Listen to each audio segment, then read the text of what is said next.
I tracked every single dollar in the month of November using the cashless budgeting system. Here's how much I spent in a month as a 41-year-old living in Atlanta. Let's get right into it. Hey y'all, welcome or welcome back to the channel. If you are new here, my name is Nikki. If y'all returning, and welcome back. Now y'all know the drill. We do these videos every single month, closing out this budget. Today is November 30th, so it is the perfect time to go ahead and close out your budget so that you can go into December with an accurate number. I always struggle with that because sometimes I close out my budget ahead of time and then the numbers don't be numbering. So this is the perfect time. I'm gonna be going through my income, my budget categories, all of the things, telling you what I budget for, telling you what I actually spent in each one of these categories. So the very first thing is the money. It's the money. It's, girl, how much money did you make this month? So for the month of November, I budgeted $6,400 as my income. I had $2,200 rolling over, and then I budget my paychecks at $2,100. I actually brought in $6,448.81 from my full-time job and what I had rolling over. This is not including the content creation money. I'm going to be doing a video on that, telling you how much I actually made from content creation. Y'all know I keep that money separate anyway, but this is just from my full-time job. The next thing is my budget categories. Now, I list my budget categories from the most priority to the least priority, and that's pretty much how I spend my money. As long as the most priority is taken care of, once I get to the bottom of the list, I don't care how much money I have left. That is what I'm going to be spending, or that is what I'm going to be putting focus into then. So the very first category, the main focus, is my savings. And inside of my savings, I have retirement, investing, and then my Roth IRA. So for retirement, I budget $224.92, and I actually save or put towards retirement $224.92. Now, this is automatically taken out of my paycheck before money even hits my account, and it goes right into my retirement account. For investing, I budgeted, I don't know why I put $168.68, but that's per paycheck. So I messed up the budget there. However, $168.68 actually came out of each one of my paychecks for investing, because I invest 5% of my paycheck and my company matched 5% as well. So total that went into my investment was $337.36, which is automatically taken out of my paycheck and put in directly into my thrift savings plan, which is a TSP for the post office. The next savings expense is my Roth IRA. Right now, currently, I'm just doing $50 a pay period, and I just take that money out of my main checking account and transfer it to my Fidelity account where my Roth IRA is actually set up. So I do that every single time that I'm actually paid. So $100 was actually put into my Roth IRA. So my total for my savings was $662.28 in that category. So super excited about that, because I only budgeted $557.56 because I messed up with the investing. Now, my home category is the next priority. The main expense inside of the home category, of course, is my mortgage and my utilities. This has its own checking account. So my mortgage, my light bill, my water bill, my trash bill, the internet, all of the main household bills, they have their own checking account, and in that checking account I put $17.50 for all of the bills and expenses, and I do that on the first of every single month. That way I know at the beginning of the month everything is taken care of for that month, and the only thing I have to worry about is the next month. So $17.50 is what I actually put inside of there. Then the next things that actually comes out are like my regular everyday type of bills, and this comes out of my main checking account. So life insurance, I budget $13. That was $13 because they pretty much are the same amount every single time that they come out. Short-term disability was $164.88. My phone bill, I've been budgeting $174.73, but my phone bill actually went down. I don't know what happened. I gotta call them to figure out what actually happened, or I might just not even do anything. But my phone bill was actually $144.34, which I was actually able to save a little bit of money there, so I'm not complaining about that. And then aftercare for my son, I pay $120 a week, but they charge you $1 to pay it, so $484. So the total that I budget for in my home category was $2,586.61, and I actually spent $2,556.22. $2,556 $2.22. So excited to say that I saved some money there. Like, who don't want to save some money? That's a little bit of money, but hey, and everything adds up over a long period of time. So the next category is the food, and y'all know I struggle with food. I gotta figure out how I'm gonna do with this food, but I budgeted $350 in the food category. The food category actually comes out of a separate checking account as well. I know y'all probably like, girl, why you got all these checking accounts? But I had already had all of these checking accounts. I have a post office checking account. I have two Navy Federal accounts. So one of the Navy Federal account is my main account, and then the other one is for my mortgage and my utilities.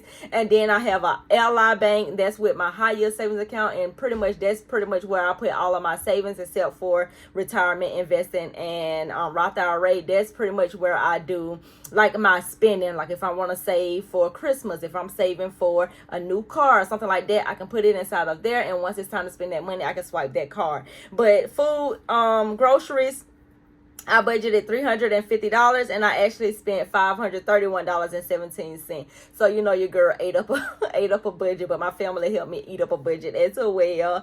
So we went over budget when it came to the food category. The next category is transportation, and I budgeted $300 for transportation, but I spent $268.14. So like again, even though I'm going over in the food category, because my food and gas actually comes out of the same account, even though I go over in certain categories, it's like, because I'm saving money in other categories, it kind of like balances itself out. But still, when you say you're going to put, or you say you want to budget a certain number for this item, I need to be disciplined enough to say, okay, if you're saying $300, you need to stick with $300. If you're saying $200, you need to stick with $200. And that's where I got to be a little bit more disciplined with myself, with everything. Maybe I need to start like ordering my groceries ahead of time and then doing it that way. So that way I will officially know what it is that I am spending before I actually go in the store, and I can put stuff back and stuff like that. Because now I'm going in the grocery store, I don't have a list or anything. I'm just going in there off the top of my head, and I get to the counter and it's like $200, and this is my first trip. So I gotta do better with that. Maybe I can go in there with a list or something. If y'all have any suggestions, let me know down below in the comment section. The next category is subscriptions. Now I have cut off a lot of subscriptions. I've only kept the ones that I need, which is the Google storage, which because I got so many emails, and then my iPhone storage. So $11.98 for subscription. That's exactly what I actually paid, $11.98.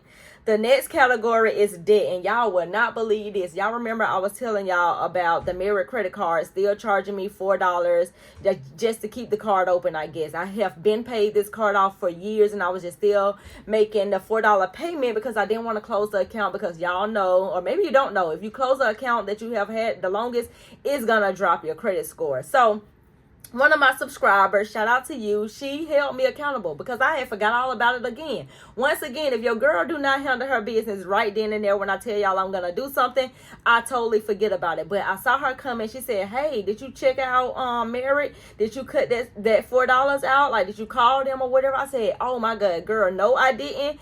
I'm about to call them right now. So in the middle of me commenting back, telling her that, I called them. It was on a Saturday, and I was surprised that they was open, but it was like a 1-800 number. Called them, and the lady told me that they can't do anything about the $4 fee. The $4 fee is an annual fee that they break up in monthly payments, and I'm telling her, I don't even use this card. I haven't even used this card in years or whatever. So at this point, I'm just like giving away money, because that's basically what it is. And the girl that I was commenting on, she's like, do you know how many frappes that is for you to be sending this company $4? That's a frappe a month. If I was to use that $4 to buy me a frappe, I could get a frappe every single month by me just sending money to Merit credit card. So I called them, and I had to actually basically go ahead and cancel the card. Now I know I'm gonna get hit big with this, because it's definitely gonna drop my credit score, because that's one of the cards that I have had a very long time, because they looked out for your girl when your girl had bad credit. It's one of those type of credit cards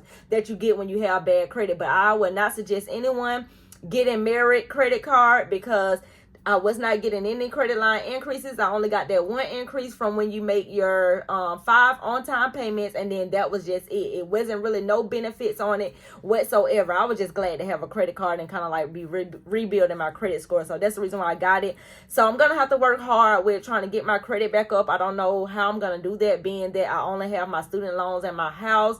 I don't have any credit card debt because I paid all those off. So if y'all have any suggestions on how I should do that, let me know in the comments as well. But this month, in the month of November, I actually paid the fee, so that was $4. But the month of December, they are not getting $4 from me because I already canceled the card. And then I also said that I was gonna send $100 to my student loans, but I think I'm gonna just pause with just paying student loans off because I am in the public service loan forgiveness program. I'm already at 87 qualified payments and 67 qualified payments, so I'm just gonna let that ride out. And I'm just gonna, at this point, I'm just gonna be stacking money. That's just where I'm at with everything, because you just never know what may go on.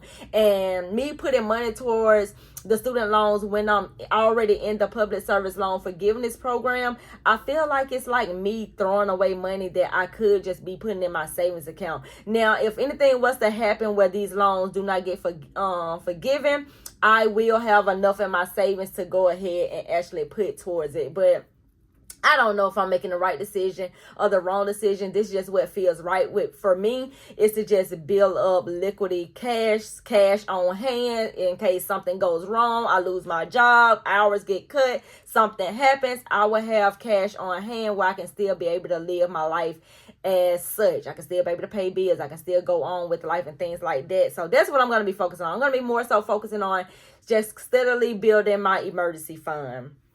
So with the debt payments, I only paid $4, and that was towards the Mirror credit card for the monthly fee that they was charging me. Now for the spending money. So this is my miscellaneous slash fund spending, and like I said before, this is money that's in a separate checking account as well, and this just goes in there if I'm saving for shopping, if I'm doing Black Friday, if I'm doing Christmas, that type of thing, stuff like that. And I put aside money for the mortgage, of course, because once I start getting paid in the month of November, then I have to put a set amount aside so that by December 1st I will have the money for the mortgage and utilities to go into that account. So that actually came out. Then I gave myself $400 for whatever it is that I want to do, but I actually spent $273.99. Then for my son, I budgeted $50, and I ended up spending $106.09 on him, and that's because he's trying out for the basketball team. He actually made the basketball team, so I had to buy him basketball shoes, little knickknacks, stuff like that. Had to pay for the fee there and stuff like that, uniform, stuff like that. So $106.09 for that.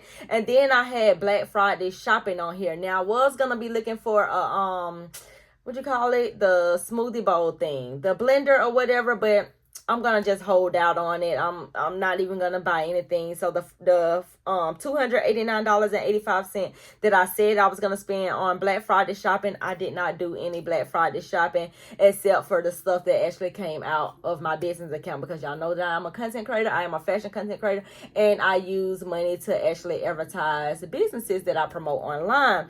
So I did do spending from that type of money, not my personal income. So for shopping or Black Friday shopping, $0 was actually spent there. Now the most important thing, y'all, this is the most important thing, because now is where you get down to the zero-based budget. Did you go over your budget? Did you stay under your budget even though you went over in certain categories or just that one category? Now my total income, like I said before, was $6,448.81. My bills for the month was $2,556.22. My expenses for the month, which includes the mortgage for the next month, which is December, my shopping, my fund money, my son, all of the things, transportation, subscription, everything, all of the expenses came up to $2,945.37. So when I take my income and I subtract my bills and my expenses, am I in the negative or am I in the positive? I'm happy to announce that I am in a positive, which I'm always in a positive. So that's why I'm not so strict with my budget, y'all. I could be doing more. Yes, I could be doing more if I was not to go over the budget.